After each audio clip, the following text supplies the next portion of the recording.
Star Wars 8. Deuxième couche. Ah, vous allez me dire, putain, tu lui en veux à ce film, perds pas ton temps avec ce film, tu lui en veux à ce film, perds pas ton temps avec ce film. Bon, il se trouve que, voilà, il y a des trucs qui me chiffonnent. Notamment 3 choses. Je m'étais bastonné en commentaire sur YouTube avec des gens qui ont lâché pas, qui voulaient pas lâcher, quoi. Quand je disais que l'histoire avait été écrite n'importe comment, sans se soucier de grand chose, avec des idées comme ça sur un papier, sans pas poser de questions en écrivant. Notamment un truc. L'histoire des bombardiers du début.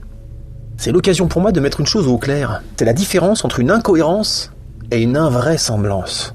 C'est fondamental parce qu'il y en a qui confondent les deux. Un bombardier, ça existe, c'est vraisemblable.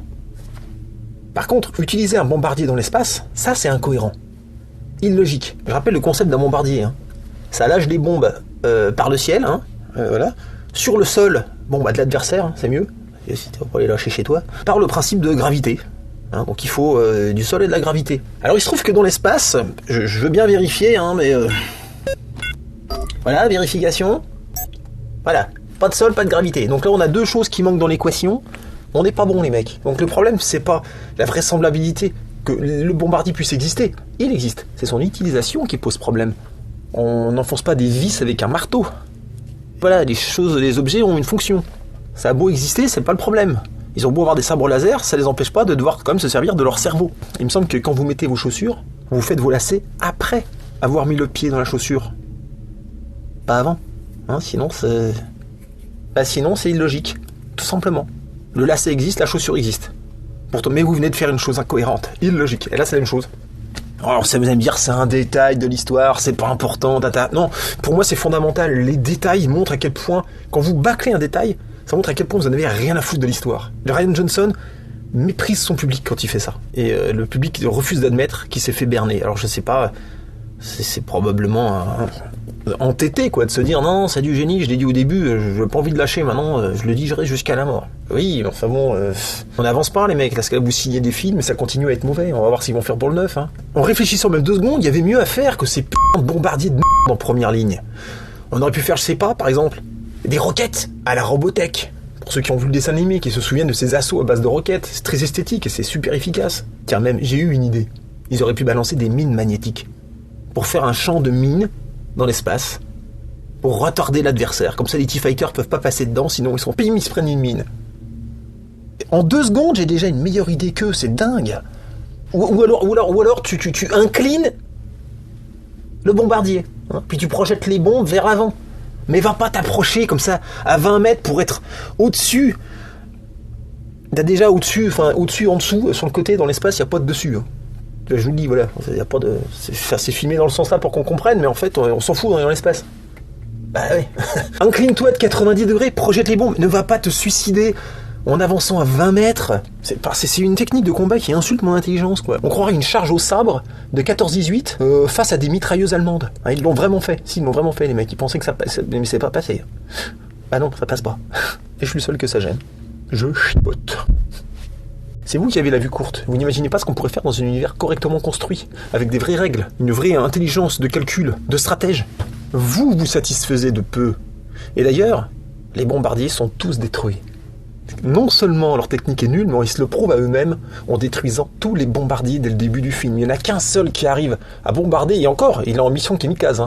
Il bombarde, mais il meurt quand même. C'est l'échec total, et vous trouvez ça intéressant. C'est-à-dire que les personnages sont mauvais, mais les mecs qui ont écrit les personnages sont mauvais aussi. Ils leur ont fait faire des choses qui sont tartes.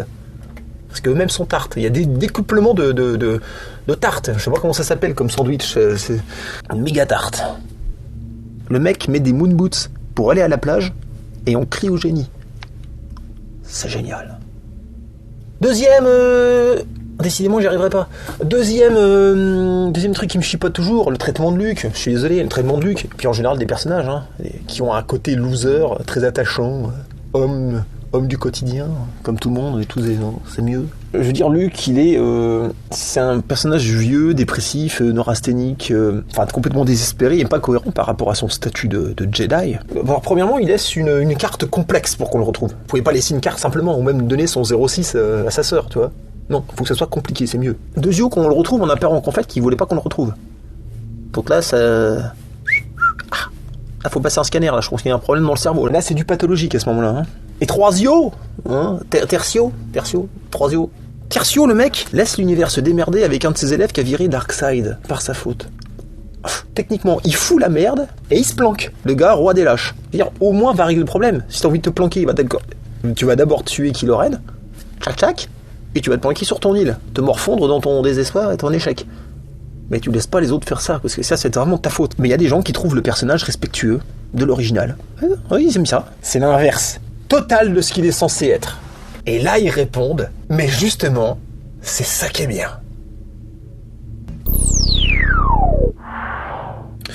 Je pourrais répondre à mon tour, justement, c'est ça qui est pas bien. Partout la balle au centre. On appelle ça de la dissonance cognitive, c'est quand on peut pas admettre qu'on a tort. C'est très dur. Il y a un autre argu de ce type qui va avec Luke, c'est le fait que les persos soient remis au niveau de simples hommes faillibles. Luke, Poe, Snoke, Finn, Leia, tous. Ils font de la merde, ils ratent, ils meurent, donc c'est bien. Et Rian Johnson redéfinit les standards du héros. C'est plutôt cool. Et trop stylé. Et pourquoi donc ? Je suis pas venu voir des gens normaux, moi. Je suis venu voir Luke, par exemple, et c'est pas un mec lambda, le gars. Si je veux voir des gens normaux, bien nuls, je sais pas, je me mets une saison de Shameless. Avec tous les cassos, là. Alcooliques, cupides, dégénérés, irresponsables et lâches. Là, je vais être servi, il y en a pas un pour rattraper l'autre. Et Star Wars, c'est pas les mêmes valeurs que ça véhicule. Le courage, l'honneur, la destinée épique, la force de faire des choix vertueux, le sens du devoir, le sacrifice, les combats au sommet. C'est génial.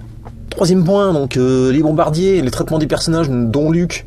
C'était le problème des attentes. Qu'il fallait casser les attentes pour que ça marche bien. J'en avais bien parlé dans ma première vidéo. Mais j'ai pas parlé des attentes qui ont été accomplies. Parce que si ce film est censé casser les attentes, si on réfléchit bien, il y a plein d'attentes qui n'ont pas été cassées. J'ai fait une petite liste. Bon, le texte défilant au début, c'est trop cliché. Poe réussit sa mission avec le baby 8 au début. Il répare son wing, on s'y attend. Les bombes sont lâchées, oh, suspense. Le Faucon Millennium, le Star Destroyer, le T-Fighter, c'est tous les vaisseaux qu'on a l'habitude de voir depuis 40 ans. Y a pas vraiment de surprise là-dessus. Luke accepte finalement d'enseigner à Rey après 3 refus, mais il accepte. On s'y attendait. Le méchant a un super méga gros vaisseau. C'est cliché aussi, ça, on s'y attendait. Finalement, le Codemaster, ils ont pas trouvé, on trouve un autre, enfin bref, ils trouvent une solution, quoi. Bon, on s'y attendait. Kylo ne tue pas Rey. Bon, on s'y attendait. Hein. Phasma n'exécute pas Finn. Ils vont attendre le Deus Ex Machina, l'explosion pour s'en sortir. C'est bien fait, mais on s'y attendait, dénouement classique. Phasma perd face à Finn. Bon, on s'y attendait aussi. Hein. Kylo et Rey viennent à bout des gardes rouges. Joli combat. Mais bon, l'issue, je l'avais vu venir. Hein. On doutait qu'ils allaient les exploser. Rey refuse l'invitation de Kylo. Bon, bah alors, me dites pas où vous l'avez pas vu venir celle-là. On s'y attendait. Finn ne sacrifie pas, s'y attendait. Rose ne meurt pas, je m'y attendais. Les derniers rebelles sont sauvés par le Faucon, Rey, et puis machin, on s'y attendait. Le retour de Yoda, je m'y attendais pas, mais là pour le coup, faire table rase du passé en faisant justement revenir un truc du passé, je m'attendais pas à ce qu'il fasse un truc qu'on s'attend pas. Qu'on s'attend. Enfin, je comprends plus en fait. Mais bref, on s'y attendait un peu. Le retour du Jedi, par exemple. Il était prévisible. Luke allait terminer sa formation avec Yoda. Il allait avoir un duel avec Dark Vador. Il fallait libérer Solo. Il fallait aussi en finir avec l'Empereur. Bref, on est allé au ciné à l'époque, en 83. On s'attendait à quelque chose quand on achetait le ticket. Il y a plein de choses auxquelles on s'attendait. Sur le ticket, c'est pas écrit « Tu verras bien ». Non, c'est écrit « Star Wars ». Alors, conclusion. Soyons honnêtes, Ryan a joué avec les attentes. J'ai été surpris. C'était captivant. Il y a des choses où je ne m'attendais pas, c'était classe. Mais ça fait pas partie d'une optique de développement, mais plutôt de repli. Parce qu'il y avait déjà plus que 6 personnages dans le film. Là, il y en a de moins en moins. Tout va tourner autour de Kylo Ren. C'est un personnage instable, colérique, qui apparemment a la même philosophie que Rian Johnson, à savoir faire table rase du passé parce que... parce que... C'est comme ça. Alors il faut faire attention à l'effet post-séance, parce que passé l'extase de la surprise, ce Star Wars 8 laisse finalement un profond sentiment de vide. Le 7 était une table bancale. Le 8 est une table bancale. Posée sur une table bancale. Vous voyez l'image ? En levilitude d'obesquerie à l'infamerie pluridimensionnelle, là ça ne s'additionne plus. Ça se multiplie.